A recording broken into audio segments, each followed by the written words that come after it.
সেই পুলিশ সদস্যদের লাশের হিসাব যখন পুলিশ বের করতে চাইবে, এসব মামলা যখন দেবে, তখন তো হাসনাত, সার্জিস, নাহিদ ইসলাম, আক্তার হোসেন এরা সকলে হুকুমের আসামি হবেন। তাহলে হুকুমের আসামি হলে বা এক একটি মামলায় যদি অজ্ঞাতনামা আসামি দিয়ে রাখা হয়, সারা বাংলাদেশে যারা দাপড়ে বেরিয়েছেন 2024-এর আগস্টের পর থেকে, তাদেরকে তো দৌড়ে বেড়াতে হবে।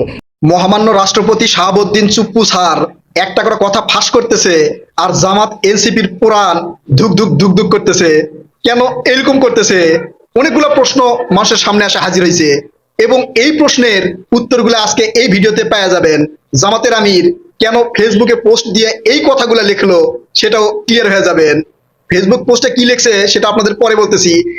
ছাত্র ইউনিয়নের নেতা বলেছেন যে তাকে বিএনপিকে ল্যাং মারার চেষ্টা করছে। অন্যান্যরাও বলেছেন যে কৌশল ছিল যে বিএনপিকে কিভাবে খাটো করা যায়, বিএনপিকে কিভাবে নির্বাচন থেকে দূরে রাখা যায়, এবং বিএনপির নামে নানা রকম বদনাম রটিয়ে বিএনপি যদি অবদমিত হয় তাহলে ডক্টর মোহাম্মদ ইউনূসের ক্ষমতায় থাকাটা খুব সহজ হয়ে যায়। কিন্তু ডক্টর মোহাম্মদ ইউনূসের দুর্ভাগ্য যে বিএনপি এটা ধরতে পেরে খুব তারাও পাল্টা কৌশলে চাল চেলেছে। সেই চালে ডক্টর মোহাম্মদ ইউনূস ধরা খেয়েছে জামাতও।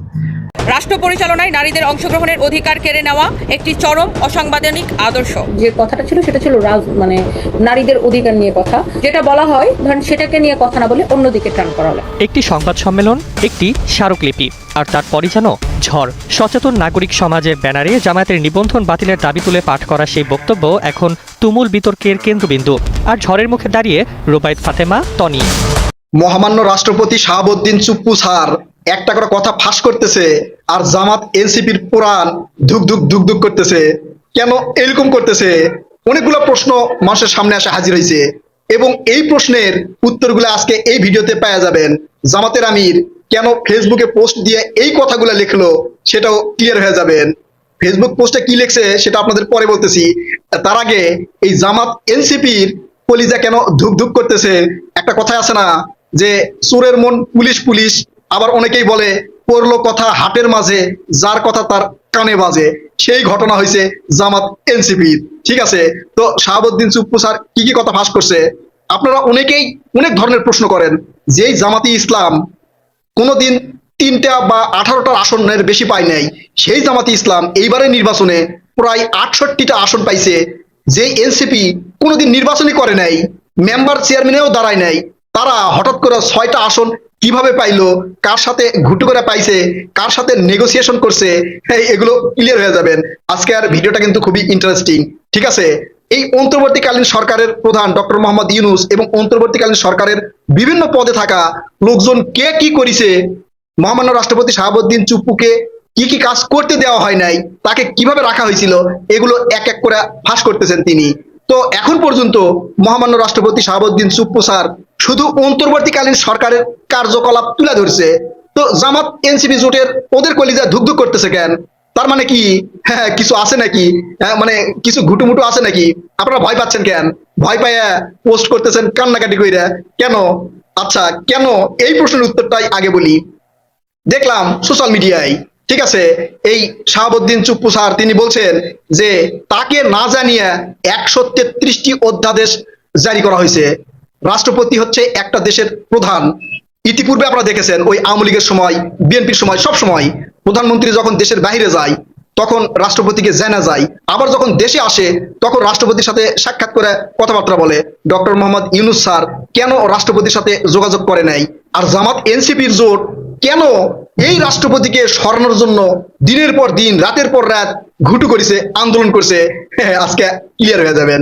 ঠিক আছে, তো রাষ্ট্রপতি শাহাবুদ্দিন চুপ্পু স্যার প্রথমে একটা কথা বলছে যে আমার দূর সময়ে অত্যন্ত কষ্টের সময়ে বিএনপি তার পাশে ছিল, বিএনপির শীর্ষ নেতৃত্ব তার পাশে ছিল, তাকে সাপোর্ট করছে।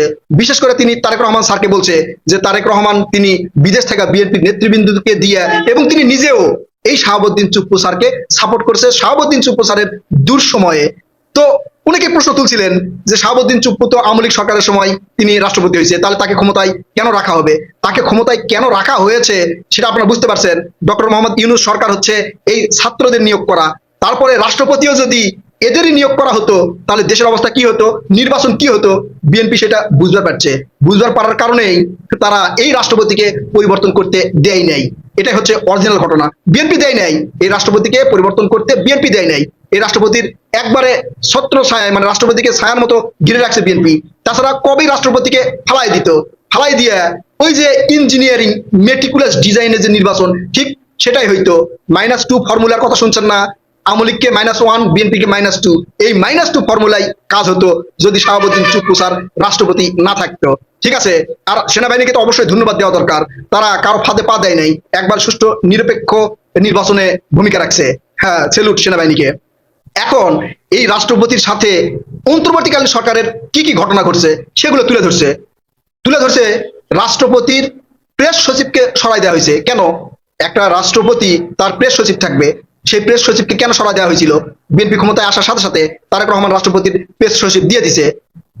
এটা কেন সরানো হয়েছিল? এই যে বিভিন্ন বড় বড় মানে বাংলাদেশের দিবসগুলো আছে, সেই দিবসগুলোতে রাষ্ট্রপতির অনুপস্থিতি কেন ছিল? রাষ্ট্রপতির সাথে ডক্টর মোহাম্মদ ইউনূস স্যার কেন দেখা করেন নাই? রাষ্ট্রপতির সাথে কেন তাদের মিটিং হয় নাই? বুঝতে পারছেন? কারণ রাষ্ট্রপতি বুঝতে পারছে আওয়ামী লীগ যে দুর্নীতি ও অনিয়ম করছে তার ফল তারা পাইছে, তারা পালিয়ে গেছে। আপনাকেও যদি সরকারের একটা বিশেষ দায়িত্ব দেওয়া হয়, তাহলে ওই দায়িত্ব আপনি সঠিকভাবে পালন করবেন। সেটাই পালন করছে রাষ্ট্রপতির ভূমিকা বাংলাদেশে কি সেটা কিন্তু আমরা সবাই জানি। সংবিধানে রাষ্ট্রপতির কি অবস্থান সেটা কিন্তু আমরা সবাই জানি, তাই না? তারপরেও রাষ্ট্রপতিকে সরাই দেওয়ার জন্য জামাত এনসিপি জোট প্রতিদিন একটা না একটা ঘুটু পড়ে গেছে, পারে নাই, বিএনপির কারণে পারে নাই। এখন শাহাবুদ্দিন চুপ্পু স্যার বলছে যে এই অন্তর্বর্তীকালীন সরকার তাকে অন্ধ জগতের মধ্যে রাখছে, সবকিছু থেকে তাকে একঘরে করে রাখছে। বাংলাদেশে রাষ্ট্রপতির যা কার্যক্রম সেগুলো তারা করতে দেয় নাই, এগুলোই প্রকাশ করছে। আর এই জামাত এনসিপি জোট কেন এই ডক্টর ইউনূস সরকারের মানে পক্ষ নিয়ে কথাবার্তা বলতেছে? জামাতের আমি ডক্টর শফিকুর রহমান স্যার ফেসবুকে পোস্ট করে বলছে যে 5 আগস্টে রাষ্ট্রপতি যেটা বলছিল সেটা সাক্ষাৎকারে কেন বলে নাই? এই যে পতিত শেখ হাসিনা সরকার বাংলাদেশ থেকে পালায় গেছে, তার পদত্যাগপত্র জমা দিয়ে যেটা বলছিল সেটাই সাক্ষাৎকারে কেন বলে নাই? বা 5 আগস্টে যা বলছে এখন সেটা বলতেছে না কেন? সেটা উত্তর এই অন্তর্বর্তীকালীন সরকারের দিতে হবে। অন্তর্বর্তীকালীন সরকার যখন ছিল তখন তারা রাষ্ট্রপতিকে বলে নাই কেন যে যা যা ঘটছে, যা যা হয়েছে, আপনার সাথে যা হচ্ছে সেগুলো বলেন, নাকি বলতে দেওয়া হয় নাই? এখন জনগণ বুঝে যাচ্ছে বলতে দেওয়া হয় নাই। ঠিক আছে। এই জন্য এখন শাহাবুদ্দিন চুপ্পু স্যার নিজেকে ফ্রিডম মনে কইরা সব সত্য কথাগুলো বলে দিচ্ছে, আরো বলে দিবে। ডক্টর মোহাম্মদ ইউনূস সরকার বিদেশিদের সাথে চুক্তি করতেছেন, গুরুত্বপূর্ণ চুক্তি, সেখানে রাষ্ট্রপতির কোনো ভূমিকা নাই, রাষ্ট্রপতিকে জানানো হয় নাই, রাষ্ট্রপতিকে কোনোভাবে মানে রাষ্ট্রপতির কাছে সেই বিষয়গুলো উত্থাপন করা হয় নাই। কেন? রাষ্ট্রপতি একটা দেশের প্রধান, সেই দেশের এত বৃহৎ একটা কার্যক্রম আপনি চট্টগ্রাম টার্মিনাল দিয়ে দিচ্ছেন পশ্চিমাদের কাছে, সেটা পর্যন্ত রাষ্ট্রপতিকে জানানো হয় নাই। কেন জানানো হয় নাই? কোন দেশের সাথে কূটনৈতিক সম্পর্ক ভালো করবেন না খারাপ করবেন সেটা পর্যন্ত রাষ্ট্রপতিকে জানানো হয় না। হ্যাঁ, কেন জানান নাই? এগুলো না জানানোর পিছনে যে রহস্য আছে সেই রহস্য এক এক করে প্রকাশ হওয়া শুরু হয়েছে। শাহাবুদ্দিন চুপ্পু স্যার এক এক করে সেগুলো প্রকাশ করে দিবে। আর এই জামাত এনসিপির বুক খালি ধুকধুক করবে, কারণ এতগুলা আসন জামাতে ইসলাম হঠাৎ করে পাইলো, আবার এতগুলা ভোটের পার্সেন্টেজে প্রায় 34% ভোট পাইছে জামাত। এই 34% ভোট কিভাবে পাইলো এগুলো আস্তে আস্তে বের হবে। ঠিক আছে, বের হবে। কারণ উপদেষ্টা পরিষদে যাদেরকে নিয়োগ দেওয়া হয়েছে তারা বেশিরভাগই এই ছাত্র জনতার জামাতের সুপারিশে হয়েছে বলে জানা গেছে। তো তাদের মধ্যে কি কি ঘুটু হয়েছে সেগুলো একের পর এক বের হয়ে আসবে, আর একটা করে ফাঁস করবে জামাত ইসলাম আর এনসিপি যারা আছে এদের কাপাকাপি শুরু হবে। এবং অন্তর্বর্তীকালীন সরকারের যারা বিশেষ দায়িত্বে ছিল একটু এদিক সেদিক করছে তারা কিন্তু পালাই গেছে, জানেন, আরো পালাই যাবে। এই মহামান্য রাষ্ট্রপতি চুপ্পু স্যার যত মানে কথা ফাঁস করবে তত পালাই যাবে। এমনকি ডক্টর মোহাম্মদ ইউনূস সরকার অর্থাৎ ডক্টর মোহাম্মদ ইউনূসেরও বিচার হয়তোবা বাংলাদেশে হবে, এটা আমরা হয়তো দেখতে পাবো। প্রিয় দর্শক, আপনারা কি মনে করছেন? হ্যাঁ, আপনারা আপনাদের মূল্যবান মতামত কমেন্ট করে জানাবেন। কথা হবে নতুন কোনো ভিডিওতে ইনশাআল্লাহ। ততক্ষণ পর্যন্ত ভালো থাকবেন। আল্লাহ হাফেজ। সেই পুলিশ সদস্যদের লাশের হিসাব যখন পুলিশ বের করতে চাইবে, এসব মামলা যখন দেবে, তখন তো হাসনাত, সার্জিস, নাহিদ ইসলাম, আক্তার হোসেন এরা সকলে হুকুমের আসামি হবেন। তাহলে হুকুমের আসামি হলে বা এক একটি মামলায় যদি অজ্ঞাতনামা আসামি দিয়ে রাখা হয়, সারা বাংলাদেশে যারা দাপড়ে বেরিয়েছেন 2024 আগস্টের পর থেকে তাদেরকে তো দৌড়ে বেড়াতে হবে। তারেক রহমান ক্ষমতা গ্রহণের পরপরই হাসনাত, সার্জিসদের মতো জুলাই আন্দোলনের বিপ্লবী নেতাদের, ছাত্র তরুণ নেতারা যারা জাতীয় নাগরিক পার্টির নেতা, বৈষম্য বিরোধী ছাত্র আন্দোলনের নেতা কিংবা আরো নানা রকম মঞ্চ, ঐক্য, অ্যালায়েন্স গড়ে নেতৃত্ব দিয়ে আসছেন 2024 5ই আগস্টের পর থেকে, এবং সারা বাংলাদেশটা একরকমের দাবড়ে বেড়াচ্ছেন, তাদের ইচ্ছায় পরিচালনা করছেন। তারেক রহমান অত্যন্ত গুরুত্বপূর্ণ মনে করেছেন ক্ষমতা গ্রহণের সাথে সাথে এদেরকে এই ইঙ্গিতটা বুঝিয়ে দেওয়া যে অন্তর্বর্তী সরকারের মতো, ইউনূস সরকারের মতো কোনো বাড়তি আশকারা তিনি এই তরুণ নেতাদের দেবেন না। সম্ভবত সে ইঙ্গিত একেবারে পরিষ্কার বুঝতে পেরেই নির্বাচনের দিন থেকে কারচুপির অভিযোগ তোলা, কিছুতেই এসব মেনে নেওয়া হবে না, নির্বাচন পরবর্তী সহিংসতার অভিযোগ তোলা, হুঁশিয়ারি উচ্চারণ করা সার্জিস আলম, যেমন তারেক রহমান যখন নাহিদ ইসলামের বাড়ি গেছেন দৌড়ে সে বাড়িতে এসে তারেক রহমান যখন বুকে জড়িয়ে ধরেছেন তিনিও ঝাঁপিয়ে পড়েছেন, ঠিক তেমনি হাসনাত আব্দুল্লাহকে এমপি নির্বাচিত হওয়ার পর থেকে কোথাও পাওয়া যাচ্ছে না। নাসিরউদ্দিন পাটোয়ারি তো নিয়মিত সামাজিক যোগাযোগ মাধ্যমে এসে বলছেন, হাসনাত তুই কোথায় রে, আওয়ামী লীগ তো দোকান খুলে ফেললো। কিন্তু হাসনাত আব্দুল্লাহ একটা এমপি পদ পেয়ে গেছেন, সেখানে বিএনপির প্রার্থীর এমনকি মনোনয়নই বাতিল হয়ে গিয়েছিল, বিনা প্রতিদ্বন্দ্বিতায় জিতে এসেছেন, এখনো তিনি এলাকায় যেতে পাচ্ছেন। আক্তার হোসেন যেমন তার এলাকায় জিতেছেন বটে, কিন্তু এলাকায় গিয়ে স্বস্তি পাচ্ছেন না জাতীয় নাগরিক পার্টির নেতা হান্নান মাসুদও। এমন একটা পরিস্থিতিতে জাতীয় নাগরিক পার্টির নেতারা সবচেয়ে ভয় যেটা নিয়ে পাচ্ছিলেন এই জুলাই আন্দোলনের নেতারা, সেটা হচ্ছে যে অন্তর্বর্তীকালীন সরকারের আমলে তাদেরকে জুলাই আন্দোলনের সময় সকল প্রকার খুন, হত্যা, লুটপাট, অগ্নিসংযোগের জন্য যে দায় মুক্তি দিয়ে দেওয়া হয়েছিল ঢালাওভাবে, এবং পুলিশ হত্যা সহ রাষ্ট্রীয় সম্পদ বিনষ্টের অভিযোগে কোনো মামলা 2024-এর জুলাই আগস্ট সময়কালের কিংবা পরবর্তী সময়ের গৃহীত হয় নাই থানায়, তদন্ত হতে পারে নাই এই অন্তর্বর্তী সরকারের সময়, যার প্রভাবে তারা আরো দুর্দণ্ড প্রতাপে সারা বাংলাদেশে রাজত্ব করে বেরিয়েছেন। তাদের যে ভয়টা ছিল, ওই যে হাসনাত আব্দুল্লাহ কথায় কথায় বলতেন যে এ সরকার বদলে গেলে, ইউনূস সরকার বদলে গেলেই নাকি ফাঁসির দড়ি ঝুলবে তাদের চোখের সামনে, এখন সেই অবস্থায় তারেক রহমান তাদেরকে নিয়ে গেছেন। কারণ তারেক রহমানের সরকার ঘোষণা দিয়েছেন, বিএনপি সরকার স্পষ্টভাবে এই ঘোষণা পুলিশকে জানিয়ে দিয়েছে যে পুলিশ হত্যার তদন্ত হবে এবং পুলিশ বিভাগ যাতে ওই সময়কার হত্যাকাণ্ডগুলোর বিভিন্ন প্রমাণাদি সাক্ষ্য সংগ্রহ শুরু করে এবং পুলিশ হত্যার মামলাগুলো যাতে আবারও চাঙা হয়, নতুন করে মামলা করার প্রয়োজন হলে যাতে নতুন করে মামলা করা হয়। কারণ 44 জন পুলিশ সদস্য হত্যা হয়েছে বলে পুলিশ সদর দফতর থেকেই বিবৃতি এসেছিল, কিন্তু পুলিশ সদস্যরা যখন 5ই আগস্টে মৃত কয়েকজন পুলিশের লাশ, পচে যাওয়া গলে যাওয়া লাশ যাত্রাবাড়ি থানা থেকে উদ্ধার করে 5ই আগস্টের 8 দিন পর রাজারবাগ পুলিশ লাইন্সে তাদের জানাজা হয়েছিল, তখন থেকে পুলিশ সদস্যরা দাবি করে আসছেন, অভিযোগ করে আসছেন অন্তত 2000 পুলিশ সদস্য 2024-এর জুলাই আগস্টে নিহত হয়েছেন। এবং অনেক পুলিশ সদস্য মনে করেন 3 থেকে 3500 পুলিশ নিখোঁজ ওই 2024-এর জুলাই আগস্ট আন্দোলনের পর থেকে, কিন্তু পুলিশ বিভাগ ওই ঘটনা যেহেতু ঘাটাঘাটি করার সাহস পাচ্ছে না, তদন্ত করে নাই, তাই তাদের কাছে কোনো হিসাবই নাই ঠিক কতজন পুলিশ সদস্য ওই সময়ে সহিংসতায় নিহত হয়েছিলেন। পুরো মানে বয়ানটা এমন ভাবে জুলাই আগস্ট আন্দোলনের সাজানো হয়েছে যে পুলিশ একপাক্ষিক সহিংসতা করে গেছে, নৃশংসতা দেখিয়ে গেছে, কিন্তু এই বয়ানে কখনো উল্লেখ করা হয় না যে 19শে জুলাই একজন নিরস্ত্র পুলিশ সদস্য গিয়াসউদ্দিনকে পিটিয়ে মেরে তার চামড়া ছিলে তাকে উল্টো করে ঝুলিয়ে রাখা হয়েছিল যাত্রাবাড়ি সেতু থেকে, এবং সেটা রীতিমতো পুলিশ, র্যাবকে হেলিকপ্টার, গাড়ি সহ নানা রকম বাহিনী বহর নিয়ে গিয়ে সেই পুলিশ সদস্যের মৃতদেহ সেই সেতু থেকে ঝোলানো সেতু থেকে উদ্ধার করতে হয়েছিল। সে দফায় কোনো আন্দোলনের বয়ানে বীরত্ব গাথায় উল্লেখ করা হয় না যে সারা বাংলাদেশে সকল থানায় আক্রমণ হয়েছে, লুটপাট হয়েছে। এনায়েতপুর, সিরাজগঞ্জের সেই থানায় ঢুকে আন্দোলনকারীরা 4 আগস্ট পুলিশ সদস্যদের পিটিয়ে মেরেছে, আগুন দিয়ে পুড়িয়ে মেরেছে এবং তারপর ঝুলিয়ে রেখেছে। এমনকি বিবিসি বাংলার প্রতিবেদনে উঠে এসেছে যে অনেক পুলিশ সদস্য নামাজ পড়ে বের হচ্ছিলেন পাশের মসজিদ থেকে এবং সেই মসজিদের সিঁড়িতেই তাদেরকে পিটিয়ে মারা হয়েছে। এই কথা কখনো উল্লেখ করা হয় না ওই আন্দোলনের কথা বলবার সময় যে পুলিশ সদস্যদেরকে এমন নৃশংসতার শিকার হতে হয়েছিল যে 5ই আগস্ট হবিগঞ্জের বানিয়াচং থানার একজন পুলিশ সদস্যকে শেষ পর্যন্ত সেনাবাহিনীর ঘন্টার পর ঘন্টা দর কষাকষি করেও কিছুতেই আন্দোলনরত ছাত্র জনতাকে ঠান্ডা না করতে পারার পর রেখে আসতে হয়েছিল, এবং সেই পুলিশ সদস্য এসআই সন্তোষকে পিটিয়ে মেরেছিল তখন সেখানে জড়ো হওয়া বিক্ষুব্ধ ছাত্র জনতা।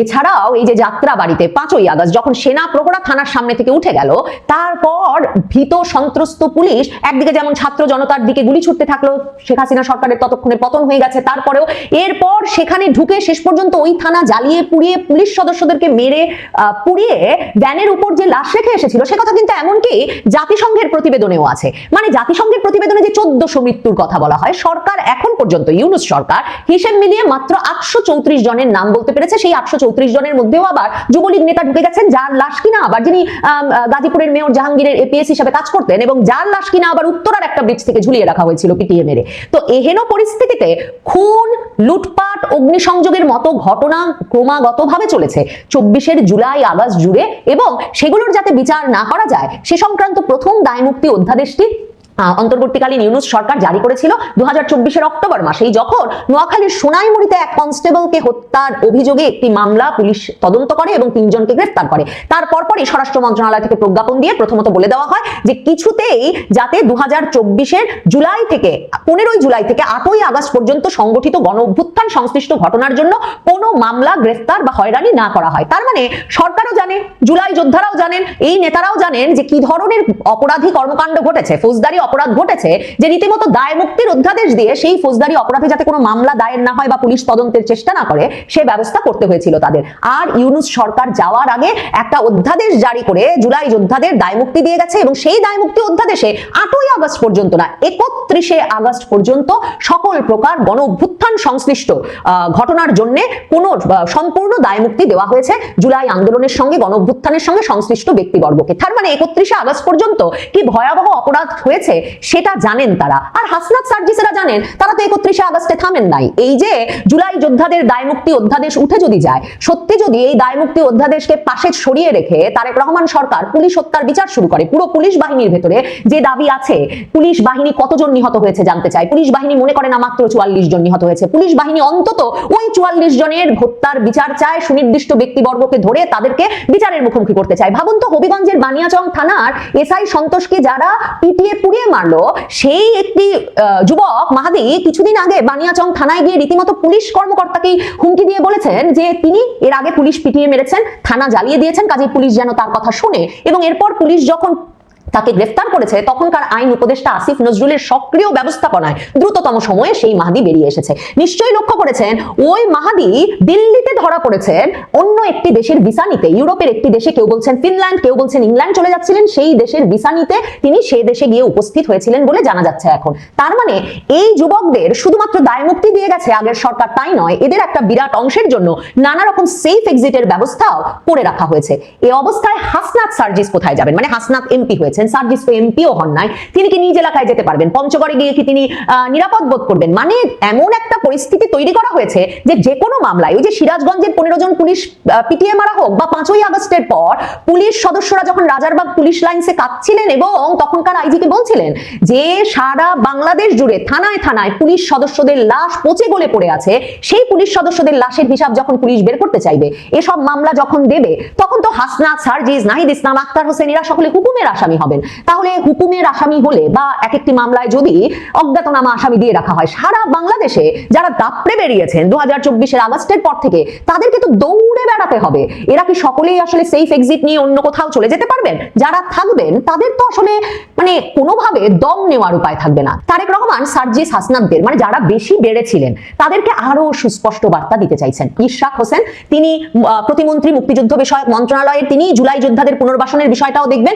তিনি প্রধানমন্ত্রী তারেক রহমানের সঙ্গে বৈঠক করে বেরিয়ে সংবাদ মাধ্যমে বলেছেন যে একদিকে যেমন অনেক জুলাই যোদ্ধাকে অন্তর্ভুক্ত করা হয় নাই, তারা বিএনপির রাজনীতি করে বলে, কাজে তারা রাজনৈতিক প্রভাব মুক্ত হয়ে জুলাই যোদ্ধাদের তালিকা করবেন, ঠিক তেমনি তিনি বলেছেন আগের সরকার বিপুল পরিমাণ অর্থ জুলাই ফাউন্ডেশনে দিয়েছিল, সে অর্থ জুলাই যোদ্ধাদের পেছনে খরচ না হয়ে কোথায় খরচ হলো নতুন প্রধানমন্ত্রী, নবনির্বাচিত প্রধানমন্ত্রী তারেক রহমান সে বিষয়টি খতিয়ে দেখতে বলেছেন। মনে করে দেখেন, এই জুলাই ফাউন্ডেশনে 100 কোটি টাকা দিয়ে জুলাই ফাউন্ডেশনের সিইও করে দেওয়া হয়েছিল সার্জিস আলমকে। কাজেই তারেক রহমান জুলাইয়ের নামে সকল ব্যবসা, সকল জবরদস্তির অবসান চাইছেন, কারণ সে অবসান না ঘটালে তার জন্য তো সরকার পরিচালনাই মুশকিল। যখন তখন যে সে অ্যালায়েন্স, মঞ্চ, ঐক্য নামে, বৈষম্য বিরোধী ছাত্র আন্দোলন, এই নানা রকম নামে, আর জাতীয় নাগরিক পার্টি তো আছেই, যদি রাস্তায় লোক জড়ো হয়ে যায় এবং তারা সকলেই যদি পুলিশ বাহিনীর প্রতি এতটা মারমুখো থাকে এবং পুলিশ বাহিনীকে সবসময় ধমকে দেয় যে আমরা আগে থানা পুড়িয়েছি, আগে পিটিয়ে মেরেছি, আগে ঝুলিয়ে রেখেছি, আপনাদেরও রাখবো, তাহলে তারেক রহমান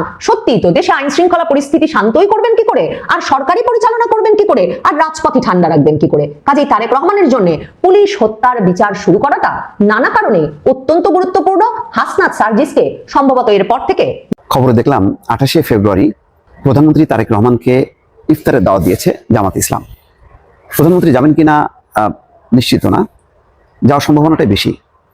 জামাত ইসলাম কিন্তু যত যাই বলেন না কেন, মনে করা হচ্ছিল যে তারা এক ধরনের উশৃঙ্খল আচরণ করবে, এনসিপির নেতাদের মধ্যে সবসময় একটা মবের মধ্যে থাকবে বা বেফাস কথাবার্তা বলবে। তারা কিন্তু খুব পরিকল্পিতভাবে এগোবে।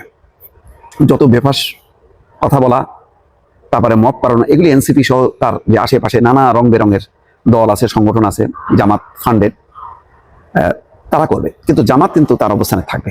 তারা খুব কৌশলে আস্তে আস্তে যতটুকু পর্যন্ত তারা এগিয়েছে সেই জায়গাটা তারাকে রেস্টোর করার চেষ্টা করবে, তারা সেখান থেকে পিছাবে না। সুতরাং জামাত খুব সুচিন্তিতভাবে 28 তারিখে দাওয়াত দিয়ে রেখেছে। এখন সরকারি দল বিএনপি বা তারেক রহমান কিছুটা চাপে পড়লো, কিছুটা হয়তো অস্বস্তি বোধ করতে পারে। তবে যেহেতু তারেক রহমান প্রধানমন্ত্রীর পদে শপথ নেওয়ার আগেই সব দলীয় প্রধানদের সঙ্গে দেখা করেছেন, এক্ষেত্রে তিনি যাবেন। কারণ তিনি বলছেন যে প্রতিহিংসার চর্চা তিনি করবেন না, তিনি সহমর্মিতা রাজনীতি করবেন, সবাইকে অ্যাকোমোডেট করার রাজনীতি তিনি করবেন। যেই মানে হিংসা প্রতিহিংসার চর্চা ছিল গত 15 বছরে আওয়ামী লীগ শাসন আমলে, তার ঠিক উল্টো দিকটা তিনি দেখাবেন এবং দেখিয়ে মানুষের মন জয় করার চেষ্টা করবেন। ডক্টর মোহাম্মদ ইউনূস তিনিও করতে পারতেন, কিন্তু তিনি করেননি। তিনি কৌশলে ওই যে বিএনপিকে ল্যাং মারার চেষ্টা করছে। ছাত্র ইউনিয়নের নেতা বলেছেন যে তাকে বিএনপিকে ল্যাং মারার চেষ্টা করছে। অন্যান্যরাও বলেছেন যে কৌশল ছিল যে বিএনপিকে কিভাবে খাটো করা যায়, বিএনপিকে কিভাবে নির্বাচন থেকে দূরে রাখা যায়, এবং বিএনপির নামে নানা রকম বদনাম রটিয়ে বিএনপি যদি অবদমিত হয় তাহলে ডক্টর মোহাম্মদ ইউনূসের ক্ষমতায় থাকাটা খুব মানে সহজ হয়ে যায়। কিন্তু ডক্টর মোহাম্মদ ইউনূসের দুর্ভাগ্য যে বিএনপি এটা ধরতে পেরে খুব মানে তারাও পাল্টা কৌশলে চাল চেলেছে। সেই চালে ডক্টর মোহাম্মদ ইউনূস ধরা খেয়েছে জামাতও। মোট কথা কালকে দেখেন ওই যে জামাতের আমির বলছে না যে 5ই আগস্ট অনেক কিছু চেপে গেছে, এখানে তো রাষ্ট্রপতি তো জামাতকে তো কোনো মেনশন করেননি। তারপরে জামাতের আমির নিজে থেকে কেন বক্তব্য দিতে গেল? কারণ এটা পরিষ্কার যে শাহাবুদ্দিন কি বলতে চায়। শাহাবুদ্দিন বলতে চায় যে তার পাশে ছিল, তাকে অপসারণের যখন চেষ্টা চলেছে বারে দফায় তার পাশে ছিল বিএনপি, তার পাশে ছিল সশস্ত্র বাহিনী, তার পাশে ছিল বিদেশি কূটনীতিকরা। একবারও কিন্তু জামাতের নাম বলেনি। তার মানে জামাত ছিল উল্টাভাবে খেলেছে। এখন সেই জামাত শেষ পর্যন্ত পারেনি, নির্বাচনে পরাস্ত হলেও তারা তাকে বড় বিরোধী দল হিসেবে স্বীকৃতি পেয়েছে, এটাও বা কম কি? তো এই জায়গাটা এখন তারা রেস্টোর করার জন্য তারা এই সংসদে বিরোধিতা করবে, আবার ওই গণতান্ত্রিক যেই সহনশীলতা, গণতান্ত্রিক রীতিনীতি অনুযায়ী চূড়ান্ত পর্যায়ে বিরোধিতায় যাবে না। যেটা এনসিপির মধ্যে যে প্রবণতাটা থাকবে, জামাত কিন্তু এগোবে আবার পিছবে, এটা হচ্ছে তাদের কৌশল। অর্থাৎ তারা ধীরে ধীরে সামনে এগোতে চাইবে। তাদের লক্ষ্য থাকবে এই অবস্থাটা মানে আওয়ামী লীগকে দূরে রেখে এই অবস্থায় তারা সামনের দিকে এগোনো, এবং সামনের দিকে সরকারি দল স্বাভাবিকভাবেই মানুষের যে চাহিদা, মানুষের যে সমস্যা সবগুলো তো মিট আপ করা যাবে না। সরকারি দলই ভুল করবে এবং তার দায় পড়বে তারেক রহমান এবং বিএনপি সরকারের উপর, তাদের জনপ্রিয়তা নষ্ট হবে এবং জামাতের জনপ্রিয়তাটা বাড়বে। এখন জামাত ওই কৌশলে মানে আস্তে আস্তে এগোবে, একটু ধাক্কা দেবে, আবার মানে সহযোগিতার হাত বাড়াই দেবে। এই করতে করতে তারা নেক্সট নির্বাচনে ক্ষমতায় আসার একটা পুরো বন্দোবস্ত ওই 5 বছর ব্যাপী তারা এমন কৌশলে নেবে যে মানে কি বলবো, গাছের গোড়া কেটে দিয়ে উপর দিয়ে পানি ঢালবে বিএনপির। তো বিএনপি নিশ্চয়ই ইতিমধ্যে বুঝে গেছে জামাতের কৌশলটা, তারা হয়তো সেইভাবে খেলবে। কিন্তু এটা সত্য যে জামাত এবং বিএনপির এই দুই শক্তির মাঝে যদি আওয়ামী লীগ যে কোনো ফর্মে যদি উপস্থিত না হয় তাহলে বিএনপির জন্য বিপদ। আর আওয়ামী লীগ যদি ইন করে তাহলে জামাতের যে ক্ষমতায় যাওয়ার স্বপ্ন, সেই স্বপ্ন আর পূরণ হবে না, এটা বোঝা যাচ্ছে এবং অনেক রাজনৈতিক বিশ্লেষকরা সেটাই মনে করছেন। রাষ্ট্র পরিচালনায় নারীদের অংশগ্রহণের অধিকার কেড়ে নেওয়া একটি চরম অসাংবিধানিক আদর্শ। যে কথাটা ছিল সেটা ছিল মানে নারীদের অধিকার নিয়ে কথা, যেটা বলা হয় ধরেন সেটাকে নিয়ে কথা না বলে অন্যদিকে টান করা হলো। একটি সংবাদ সম্মেলন, একটি স্মারকলিপি, আর তারপরই যেন ঝড়। সচেতন নাগরিক সমাজের ব্যানারে জামায়াতের নিবন্ধন বাতিলের দাবি তুলে পাঠ করা সেই বক্তব্য এখন তুমুল বিতর্কের কেন্দ্রবিন্দু। আর ঝড়ের মুখে দাঁড়িয়ে রুবাইদ ফাতেমা তনি। ঢাকায় আয়োজিত সংবাদ সম্মেলনে সংগঠনের সদস্য সচিব পরিচয়ে তিনি পাঠ করেছিলেন প্রধানমন্ত্রীর উদ্দেশ্যে লেখা স্মারকলিপি। পাশে ছিল আহ্বায়ক নীলা ইসরাফিলের নাম।